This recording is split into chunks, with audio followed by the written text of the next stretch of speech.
Coucou tout le monde! Aujourd'hui je vais vous parler de mon expérience aux États-Unis et plus précisément de ces 3 dernières années que j'ai passées à Boston, pourquoi j'ai décidé de rentrer et quels sont mes projets pour le futur. Donc j'espère que cette vidéo vous plaira, si c'est le cas n'oubliez pas le petit pouce et c'est parti!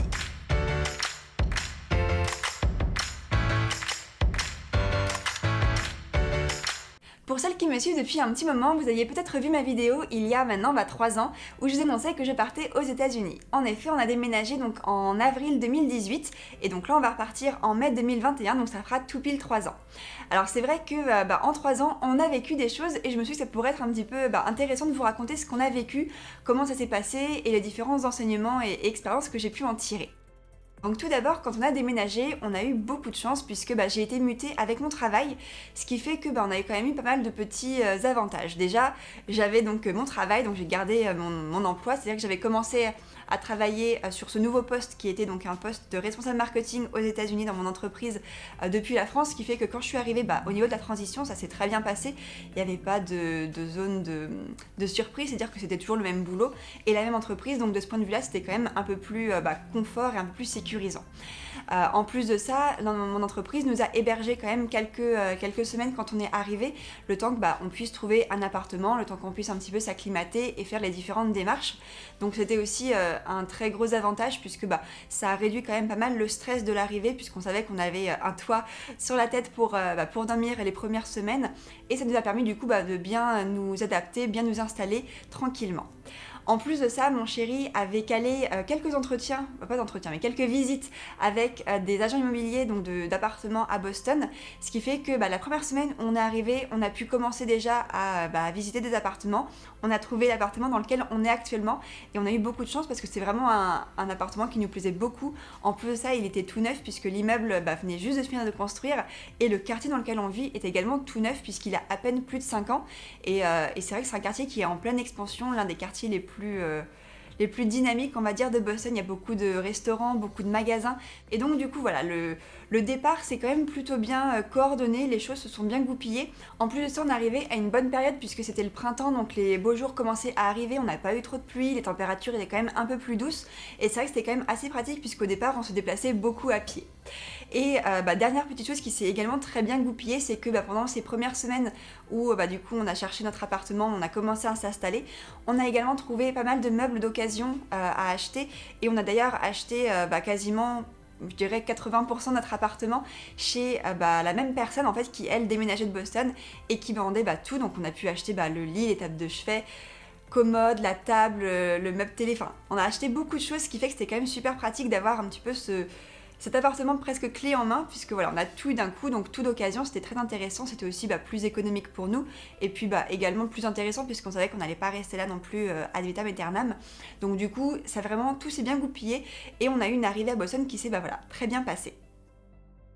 Côté administratif, là on a eu un petit peu plus de difficultés puisque c'est vrai que le système administratif américain est tout aussi compliqué que le système français, sauf que là c'est en anglais et qu'on n'avait pas de membres de la famille pour nous guider ou nous aider. C'est vrai que là on était un petit peu livrés à nous-mêmes et il y avait quand même pas mal de démarches à faire.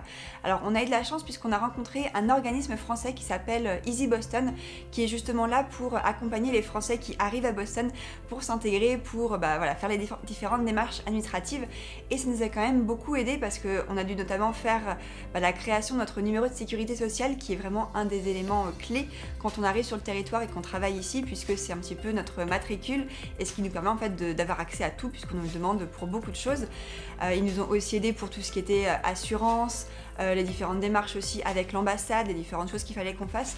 Donc c'est vrai qu'au début on était un petit peu perdus, il y avait beaucoup de choses, surtout qu'en plus avec le visa on avait eu pas mal de petites galères avant d'arriver aux États-Unis, le visa avait pris beaucoup de temps, donc c'est vrai qu'on était quand même un peu stressés par tout ça et le fait d'avoir cette agence qui a pu un petit peu nous accompagner, ça a quand même fait que l'arrivée s'est faite plus en douceur et c'est vrai que on est arrivé, on a emménagé dans notre appartement je dirais vers la mi-mai à peu près et c'est vrai qu'à partir du mois de juin on était complètement installés, le plus gros était fait et on a vraiment pu commencer à en profiter.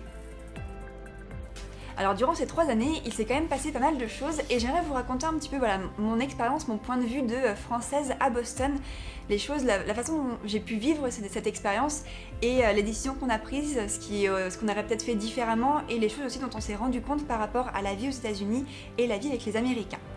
Alors première chose, et ça va pas forcément être dans l'ordre, hein, c'est vrai que c'est un petit peu peut-être déconstruit, mais ça va être les choses par lesquelles, voilà, qui vont me venir un petit peu à l'esprit au fur et à mesure. La première chose à laquelle je pense, c'est au fait qu'on n'a pas de voiture à Boston, et que c'est vrai que c'est assez rare en fait pour des Américains, ou en tout cas pour quelqu'un qui vit aux États-Unis, de ne pas avoir de voiture, puisque la voiture est omniprésente ici. Et je parle de Boston, mais elle est omniprésente partout.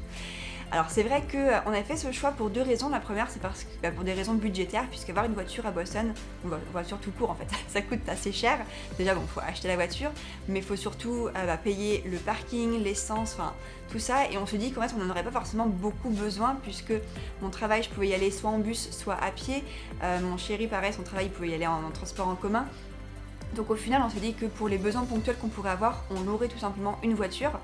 Et puis en plus de ça, c'est vrai que Boston est quand même une ville qui est assez bien desservie en transport en commun, ce qui n'est clairement pas le cas de toutes les villes américaines. Mais à Boston, on est quand même plutôt chanceux, il y a un bon réseau de métro, il y a aussi pas mal de bus, ce qui fait qu'on arrive quand même à pas mal se déplacer. À côté de ça, le côté un petit peu, on va dire, négatif, c'est que forcément, on est plus limité à la zone, on va dire, le périmètre des réseaux des transports en commun qu'il peut y avoir à Boston, et à la capacité que l'on a de marcher, puisqu'on a énormément de marché.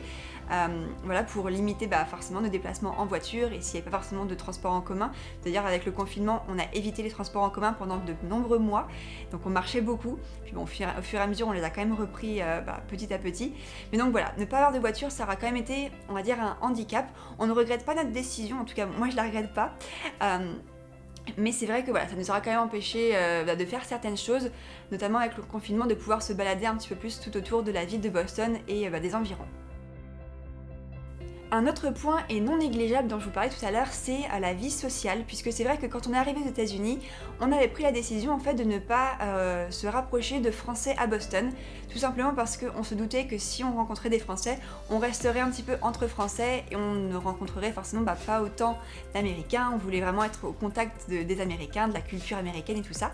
Donc voilà, on a pris cette décision, mais au final, ça aura été très difficile pour nous de rencontrer des Américains et de lier de vraies relations d'amitié. C'est vrai que les Américains restent beaucoup entre eux et forcément ils sont plus proches des gens qui ont la même culture. Ça a été beaucoup plus difficile de créer des relations, on va dire, fortes. Les relations avec les Américains sont souvent assez superficielles et même assez hypocrites, puisqu'on a rencontré beaucoup de gens avec qui, on va dire, de l'extérieur ça se passait très très bien. C'était des grandes embrassades et on est les meilleurs amis du monde, mais quelques temps après, ils nous avaient complètement oubliés si on allait les solliciter, même pour aller faire, je sais pas, une sortie ou quelque chose. C'était beaucoup plus difficile. Et c'est là vraiment où on s'est rendu compte de la façon dont les Américains fonctionnent. Alors, on a quand même rencontré quelques personnes qui sont super, des personnes qui sont quand même, mine de rien, assez ouvertes d'esprit, ouvertes à d'autres cultures, puisque mine de rien, c'est vrai que, même c'est pareil, je pense un petit peu en France aussi, on se rapproche en fait de nos cultures, et donc forcément c'est peut-être plus difficile pour les Américains de lier des vraies relations avec des Français. Donc du coup voilà, côté amical, on n'a pas rencontré beaucoup de monde, on a vraiment un couple d'amis avec qui on s'entend très bien, quelques autres personnes par-ci par-là, mais ça se limite vraiment, on va dire, au doigt d'une main. Donc c'est vrai qu'on n'a pas forcément eu beaucoup de relations sociales, et ça nous a quand même pas mal pesé, puisque mine de rien, vivre ici c'est bien, mais c'est vrai que c'est quand même mieux de pouvoir partager cette expérience. Donc moi j'ai quand même pu en profiter aussi un petit peu avec des collègues, je connaissais quand même quelques personnes aussi via mon travail. Mais c'est vrai que globalement, le côté relation sociale aura été un petit peu plus difficile que prévu. L'alimentation a également été un gros point pour nous, puisque il y a quand même eu pas mal de différences. Alors ça, on s'en est rendu compte dès qu'on est arrivé, et c'est vrai qu'on n'a pas été énormément surpris, puisque on s'attendait pas à avoir une nourriture extraordinaire. Je vais pas me plaindre, on a à côté de chez nous un magasin qui s'appelle Trader Joe's, qui est, je dirais, l'une des meilleures chaînes en fait de magasins, de supermarchés aux États-Unis, avec des produits quand même de qualité. Ils ont quand même pas mal de choix, on va dire. Ils ont quand même des produits bio, donc ça reste quand même intéressant. Mais c'est vrai que aux États-Unis, le bio n'est pas le même qu'en France. Il y avait quand même moins de choix en termes de variété, de fruits, de légumes, de types d'aliments tout simplement. Et c'est vrai que de manière générale, je trouve qu'il y a quand même beaucoup plus de junk food, beaucoup plus de sucre partout, même si on veut manger à l'extérieur. C'est plus difficile en fait de manger sain. On a dû réadapter un petit peu nos menus, puisque c'est vrai qu'on trouvait pas forcément tous les mêmes ingrédients, ou alors les ingrédients n'avaient pas forcément le même goût. Et ce qui fait qu'au final, on mange finalement souvent la même chose, des plats qui nous font plaisir, qu'on trouve bons et qu'on a réussi à adapter, qui sont quand même plutôt bons pour la santé aussi. puisque c'est vrai que personnellement je suis pas très biscuits, très sucrés, les grosses... comment dire, les gros gâteaux qui ont toutes ces nappages, voilà, qui sont bourrés de sucre, ça c'est vrai que c'est pas trop mon truc, et ici on en trouve beaucoup. C'est vrai que j'étais assez surprise, mais quand on va dans les supermarchés traditionnels et qu'on va au rayon, on va dire au rayon goûter, avec les biscuits, mais le rayon entier, il n'y a rien qui me faisait envie, tellement c'est des produits chimiques, c'est beaucoup d'additifs, de colorants, c'est pas forcément les aliments les plus intéressants. Donc c'est vrai que voilà, de manière générale, l'alimentation nous aura aussi un petit peu déçu, puisque voilà, ça n'aura pas été aussi simple que ce qu'on pensait. On a réussi à s'en sortir clairement, c'est vrai qu'on a quand même réussi à manger plutôt équilibré, mais je dois vous avouer que j'ai quand même pris quelques kilos en étant ici, parce que mine de rien, même si on essaie de manger sain, il y a quand même énormément de tentations, il y a du sucre et du sel dans beaucoup d'aliments auxquels on ne penserait même pas. C'est vrai que le pain de mie par exemple, qui est un aliment qu'on consomme assez régulièrement, en contient beaucoup. Donc voilà, c'est vrai que l'alimentation aura été un autre point, et c'est vrai que pour ça, on a hâte de rentrer en France et de retrouver les bons petits plats français. Un autre point que je voudrais mentionner, c'est le coût de la vie qui n'est clairement pas le même à Boston qu'en France, puisque ici le coût de la vie est extrêmement élevé. Alors Boston est aussi l'une des villes les plus chères des États-Unis, après San Francisco quand même, mais ça reste une ville où la vie est très très chère, et même si les salaires sont en général un peu adaptés au niveau du coût de la vie, c'est vrai qu'il y a quand même beaucoup de choses qui coûtent cher, et comparant nos modes de vie et nos dépenses par rapport à ce qu'on avait en France, on a eu quand même pas mal de mal au début, et pas mal de mal en fait à dépenser plus pour des choses qui étaient du même niveau, voire des fois moins bien que ce qu'on pouvait avoir en France. C'est vrai que le restaurant par exemple coûte extrêmement cher, pour une qualité qui n'est pas forcément toujours extraordinaire. Le cinéma coûte très très cher aussi, c'est vrai que c'est minimum 20$ la place pour aller voir un film, quand en France on peut des fois s'en sortir à 4 ou 5 euros. Donc c'est vrai qu'il y a pas mal de choses où ça coûtait plus cher. Le loyer coûte également beaucoup plus cher. Pour vous donner un ordre d'idée, là, notre appartement, on a un T2, on a juste une chambre et une pièce de vie, on paye plus de 2500$ par mois. Si vous voulez acheter un appartement dans notre immeuble, un appartement de 2 chambres, c'est plus de 1 million de dollars. Voilà, le coût de la vie est vraiment très très cher, ce qui fait que forcément on s'est un petit peu plus limité aussi. Les vacances par exemple, ça coûte aussi beaucoup plus cher. Pour vous donner un ordre d'idée, on est parti donc en vacances une semaine au mois d'août l'année dernière, donc on est parti dans le Vermont, à la campagne. On a voulu se faire juste une petite semaine un peu dans la nature, puisqu'on pouvait pas aller très très loin. On a juste loué une voiture, loué un Airbnb, c'est à peu près tout, et fait un petit peu de resto si on veut. La semaine nous aura coûté plus de 1000$, alors qu'on n'a rien fait d'extraordinaire, on n'aura pas fait de sortie particulière. Donc c'est vrai que voilà, le coût de la vie fait que mine de rien, on se sera un petit peu restreint aussi, puisque quand on va rentrer en France, on a le projet de faire construire une maison, donc on voulait aussi mettre de côté. À côté de ça, Boston est une ville qui est vraiment magnifique, et honnêtement c'est la ville que je préfère dans tout le pays parmi toutes celles que j'ai pu visiter jusqu'à présent, et je pense que j'ai dû visiter, je dirais, une douzaine de villes américaines.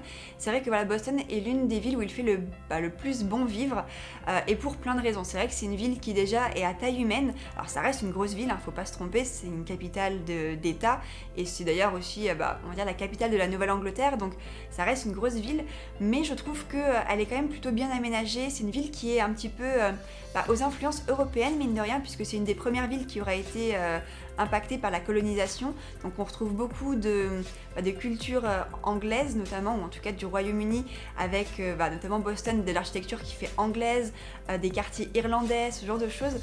Donc c'est vrai que de ce point de vue-là, c'est assez sympa. C'est pas une ville qui est toute carrée comme beaucoup de villes américaines où les rues sont toutes droites et se croisent. Là, c'est vrai que on a un petit peu plus de charme, je trouve, et puis c'est une ville de bord de mer, mine de rien, puisque on est au bord de la mer, il y a un port, donc ça fait quand même que la vie est quand même plus agréable. Il y a un centre-ville, ce qui n'est pas le cas de toutes les villes. On peut se balader en ville et faire les magasins à pied dans une rue, ce qui n'est clairement pas le cas de toutes les villes américaines. L'architecture est magnifique, c'est vrai qu'il y a beaucoup de briques, beaucoup de maisons en briques, de rues pavées. Donc voilà, c'est une ville qui a quand même de l'histoire. Et là encore, ce n'est pas le cas de toutes les villes américaines, donc c'est vrai que les villes de la côte Est ont pour ça beaucoup plus de charme. Le seul petit point négatif que je pourrais noter à Boston, c'est qu'il y a peu de parcs, mine de rien. Alors, il y a un grand parc principal, donc qui est Boston Common, qui est en plein centre de la ville. Mais c'est vrai que voilà, la ville est quand même assez bétonnée. Alors, peut-être pas bétonnée parce qu'il y a beaucoup de briques, mais en tout cas, voilà, il n'y a pas forcément très très verte. Un autre petit point négatif lié à notre expérience ici, c'est la pollution. Et la pollution à plein de niveaux. Alors déjà, la pollution sonore, Ça, c'est quelque chose qui m'a choquée et auquel je ne m'attendais pas du tout. Mais Boston est une ville qui est très bruyante. Alors je parle de Boston, mais honnêtement, je pense que c'est le cas de beaucoup de villes américaines. Pour revenir au côté pollution, là, je vais pas vous le cacher, on est aux États-Unis, il y a beaucoup de pollution et ça, c'est quelque chose qui nous aura fait très mal au cœur. Alors, on a une rivière qui passe vraiment pas très loin de chez nous et c'est vrai que dans l'eau, il y a plein de choses qui flottent, sur les bords de la rivière, plein de déchets. Quand on fait des fois des balades, mais j'en reviens pas du nombre de déchets qu'on retrouve sur les bords, des chemins, des masques, des bouteilles en plastique, enfin, on retrouve vraiment de tout, donc déjà rien que ça, ça fait vraiment mal au cœur.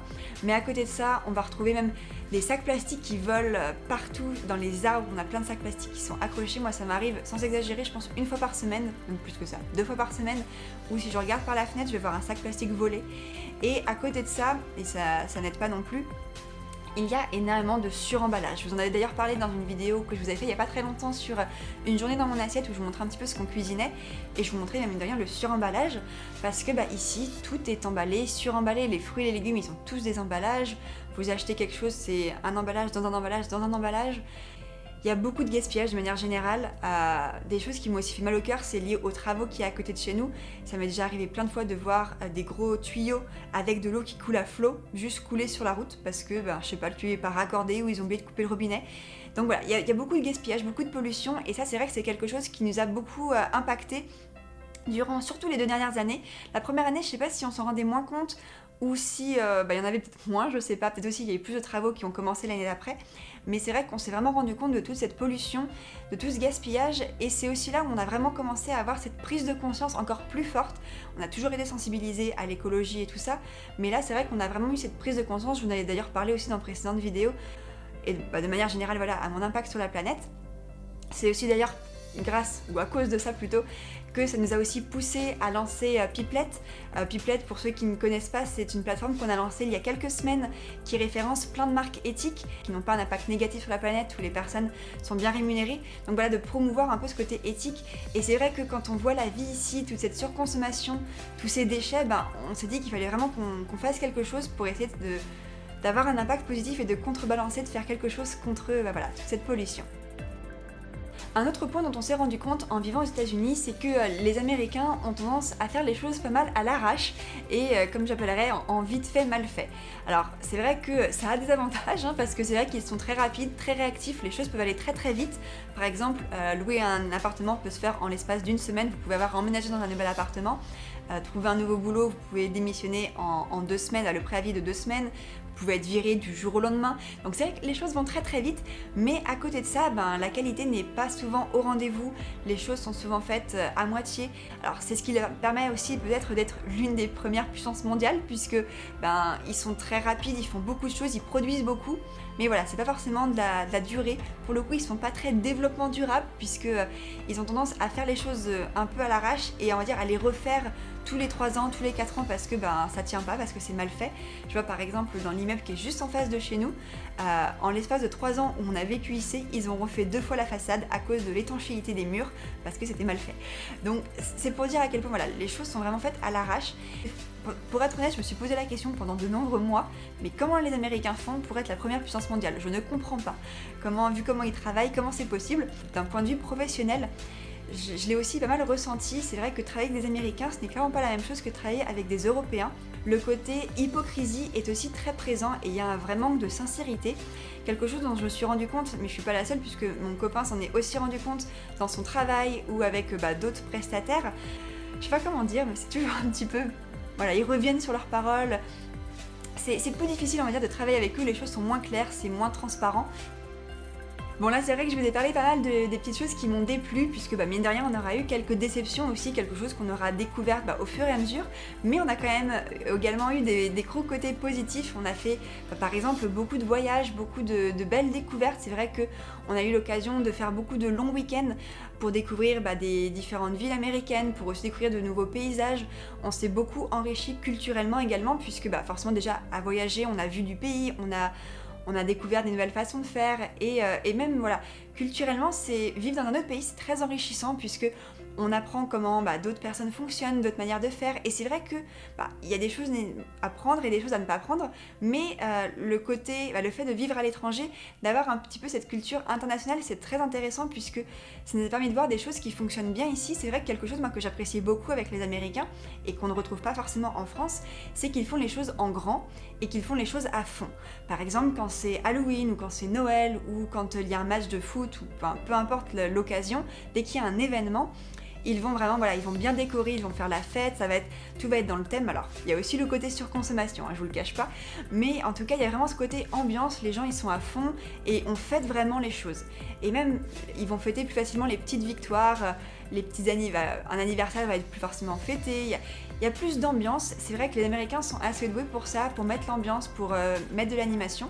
Mais de manière générale, ça aura été une expérience qui aurait été très enrichissante pour nous, puisque de un, on sera sorti de notre zone de confort, on aura vécu dans un pays qu'on ne connaissait pas plus que ça. Mine de rien, les États-Unis, quand on y vit, c'est très différent des États-Unis quand on y est en vacances ou même de ce qu'on peut voir à la télé.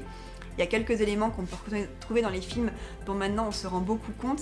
C'est vrai qu'à chaque fois quand on voit des films, maintenant on se dit « Ah, c'est tellement américain ça !» Mais c'est vrai qu'il y a quand même beaucoup de choses qui sont différentes quand on les vit. Et là, pour le coup, on est quand même très content de s'être enrichi en fait, d'avoir vécu toutes ces choses, d'avoir pu se rendre compte des comportements. Du coup, ça va nous permettre de aussi mieux apprécier ce qu'on a en France, parce que mine de rien, on se rend compte à quel point on a de la chance d'être en France, on a de la chance d'avoir la culture française. Il y a plein de choses qui, en tout cas, qui nous correspondent, des façons de faire où on se dit c'est pour nous en tout cas les meilleures façons de faire, d'autres choses où on s'est rendu compte que ça marchait très bien aux États-Unis et qu'on a envie de ramener en France aussi. Donc voilà, on a un petit peu ce côté maintenant international d'avoir vu différentes cultures et je trouve que c'est aussi très intéressant. En parallèle de ça, bien entendu, on a également tout le côté anglais qui s'est amélioré. Alors personnellement, c'est vrai que quand je suis arrivée aux États-Unis, je parlais déjà un anglais très correct puisque j'avais vécu 1 an aux États-Unis en étant étudiante, donc de ce point de vue-là, je parlais déjà quand même couramment anglais, mais ça nous a permis aussi de renforcer notre anglais, d'être beaucoup plus à l'aise, mais ça nous a aussi permis de nous rendre compte que même après 3 ans, au total pour moi 4, passés aux États-Unis, il y a encore des Américains que je ne comprends pas à cause de leur accent, à cause du fait qu'ils parlent très vite ou qu'ils n'articulent pas, et il y a encore des Américains qui ne me comprennent pas. Mais mine de rien, il y a quand même des personnes qui malheureusement ne font pas d'efforts et qui ne vont pas faire l'effort de répéter plus doucement ou d'articuler plus, même si on leur demande de répéter 2 ou 3 fois, ou alors de ne pas faire l'effort de nous comprendre parce qu'on n'a pas le bon accent. Et ça, c'est quelque chose que même des amis américains nous ont dit, ou même entre Américains de 2 régions différentes, ils ne vont pas forcément se comprendre. C'est vrai qu'en Nouvelle-Angleterre, il y a un accent qui est assez marqué. Pour vous donner un ordre d'idée, les R en fait ne sont pas forcément prononcés. C'est-à-dire que par exemple, si vous voulez dire voiture, vous n'allez pas dire car, vous allez dire car. Ou parking, c'est pas parking, c'est parking. Je sais pas comment dire, mais en gros, c'est vraiment ce côté... les R ne sont pas prononcés, alors que par exemple à l'inverse, vous allez dans le sud, puisque j'avais donc vécu en Caroline du Sud donc pendant 1 an quand j'étais étudiante, et en Caroline du Sud on ne prononce pas les T, donc vous n'allez pas dire par exemple Atlanta, mais Atlanta. Donc voilà, je vous donne des petits exemples comme ça, mais en gros voilà, les accents peuvent être très différents, et c'est vrai que de ce point de vue là, même en ayant vécu plusieurs années aux États-Unis, on a encore des fois des petits problèmes de compréhension. Du coup, pour récapituler ces 3 ans passés aux États-Unis, c'est vrai que ça aura été une très bonne expérience pour nous, on en est très contents, on n'a vraiment pas de regrets puisque on a bien profité, comme je vous disais, on a beaucoup voyagé, on a eu l'occasion de découvrir toute la Nouvelle-Angleterre, puisque la Nouvelle-Angleterre c'est vraiment toute la partie nord-est de Boston, puisque Boston, je vais même pas rappeler, mais Boston pour ceux qui ne connaissent pas trop, c'est donc au nord-est de New York, c'est vraiment à l'extrémité très proche du Canada, mine de rien, on n'est qu'à 5 heures en voiture du Canada. On voulait y aller l'année dernière, on n'a pas eu l'occasion malheureusement, mais en tout cas voilà, on est encore en Nouvelle-Angleterre.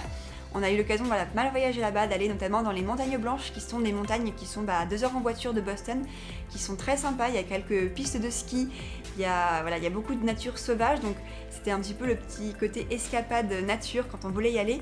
On a aussi pu forcément prendre un peu l'avion et voyager aux 4 coins du pays, puisqu'on a eu l'occasion d'aller à Washington, à Philadelphie, on a aussi fait Nashville, qui était une ville très sympa, très country, c'était super intéressant. On est aussi allé à Charleston, donc à Caroline du Sud, qui a été l'un des plus beaux voyages qu'on ait pu faire. C'était une ville qui est très très belle, une ville aussi forcément de bord de mer, avec une très belle architecture et beaucoup d'histoire. On a également été à Miami, Miami, c'est une ville qui m'a beaucoup surprise puisque j'avais beaucoup d'a priori, c'est pas une ville qui m'attirait plus que ça. Et au final, j'ai beaucoup aimé cette ville. Alors, j'ai aussi une amie qui habite là-bas, donc forcément, j'ai découvert la ville avec un œil un petit peu différent peut-être. Mais ça reste une ville que j'ai trouvée très sympa. Après, plus dans le centre du pays, j'avais eu l'occasion de découvrir Atlanta, de découvrir également Los Angeles. C'est d'ailleurs la seule ville de Californie qu'on ait faite. Et c'est vrai que pour le coup, Los Angeles, on a été assez déçus, c'est pas une ville où on a eu un gros coup de cœur. Alors on retournera, je pense, un jour en Californie, peut-être plus pour le côté San Francisco, le Grand Parc, Yosemite et tout ça. Mais c'est vrai que voilà, on a découvert un peu du pays. Alors on a plus été forcément sur la côte est puisque c'est là qu'on habitait, donc les voyages étaient un peu plus courts. Mais on a quand même bien profité et on est très content de s'être enrichi et d'avoir vécu tout ça. Et donc comme je vous le disais, on a pris la décision donc de rentrer en France, alors pour plusieurs raisons. La première c'est parce que déjà on avait prévu de rentrer en France à un moment donné et que le fait qu'il y ait donc ce confinement, que ça fait donc 1 an qu'on a quasiment plus de vie sociale, qu'on ne fait pas grand chose, on commence à trouver le temps long et on a hâte de quand même revoir nos familles, nos amis, de réavoir des interactions sociales tout simplement. Donc il y a ça, il y a le fait que ça fait quand même plusieurs années que je suis dans mon entreprise, ça va bientôt faire 7 ans que je travaille pour la même entreprise. J'avais aussi envie de changer de boulot. Il y a aussi le fait que on a des projets, comme je vous disais, on veut construire une maison, on veut avoir une famille, et c'est vrai que élever un enfant aux États-Unis ça coûte extrêmement cher. Je vous parlais du coût de la vie. À Boston, les gens disent que si vous voulez avoir un enfant, il faut compter un budget de 1 million de dollars pour avoir un enfant. Donc c'est clairement pas un budget qu'on avait. Donc c'est vrai que voilà, il y a tout ça qui fait que c'était le bon moment pour nous de rentrer en France. En plus de ça, ici, les baux, donc notre bail en fait, ce sont des baux de 1 an. Et donc notre bail allait jusqu'à la fin du mois de mai et pas moyen en fait de le raccourcir, on a demandé, on n'a pas pu, donc on était limité un peu à ces dates et donc c'était soit on rentrait en mai cette année, soit en mai l'année prochaine, on ne voulait pas attendre 1 an de plus, donc voilà, on va rentrer donc cette année. C'est ce printemps. Et c'est vrai que de mon côté, comme je vous le disais, donc je vais quitter mon entreprise puisque voilà, ça va faire 7 ans que je suis dans mon entreprise. J'ai envie un petit peu de changer de paysage, de changer un petit peu d'air et je veux aussi me recentrer un peu plus sur mes valeurs, sur des choses qui me tiennent à cœur puisque là actuellement je travaille dans une entreprise qui fait du logiciel et c'est pas forcément une entreprise qui est complètement en accord avec mes valeurs. Là j'aimerais travailler dans une entreprise plus proche de l'éthique, une entreprise plus proche du développement durable avec pourquoi pas une entreprise qui propose des cosmétiques bio ou des vêtements éthiques, des produits éco-responsable ou en tout cas une entreprise qui va avoir un impact positif. Donc c'est vrai que là on va rentrer en France, je vais m'accorder quelques semaines de vacances, ça c'est un truc qui est très important puisque j'ai pas pris beaucoup de vacances ces dernières années, donc là je vais m'accorder quelques semaines de vacances. Mon idée ce serait de trouver un nouveau boulot pour la rentrée, donc pour septembre. J'en profite d'ailleurs pour passer le message au cas où si vous ou si vous connaissez quelqu'un qui recrute dans ce domaine, alors idéalement autour de Nantes, n'hésitez pas à m'en faire part puisque voilà, je vais me réinstaller donc à Nantes puisque c'était l'endroit où on habitait avant et c'est là où on compte se réinstaller. Si jamais vous connaissez une entreprise qui recrute dans la région, n'hésitez pas à m'en parler, ça peut toujours m'aider. En tout cas, voilà un petit peu ce récapitulatif de ces 3 années à Boston. Alors c'est une vidéo qui est un peu plus longue que ce que je fais d'habitude forcément, mais je ne voulais pas passer certains éléments puisque je pense que c'est important en fait de vous partager ce retour pour ceux qui veulent peut-être un jour vivre à l'étranger, vivre aux États-Unis ou même pour ceux qui sont curieux de voir un petit peu ce que c'est que la vie à Boston, voir un petit peu comment nous on l'a vécu en tant que Français à Boston, en tant que Français écolo à Boston puisque mine de rien notre vision a aussi pas mal évolué avec ce qu'on a pu voir ici. On est devenu encore plus écolo si on veut, on a encore plus envie de faire attention quand on voit ce qui peut se passer ici. Donc voilà, j'espère que cette vidéo vous aura intéressé, que je vous aurai pas trop ennuyé avec tout mon blabla. En tout cas, si vous avez aimé la vidéo, comme d'habitude, n'oubliez pas de mettre un petit pouce. Et puis bien sûr, si vous avez des commentaires ou des questions, n'hésitez pas à les laisser en commentaire sous la vidéo, je me ferai un plaisir d'y répondre. En tout cas, je vous souhaite une très bonne journée et je vous dis à très bientôt pour la prochaine vidéo. Bye!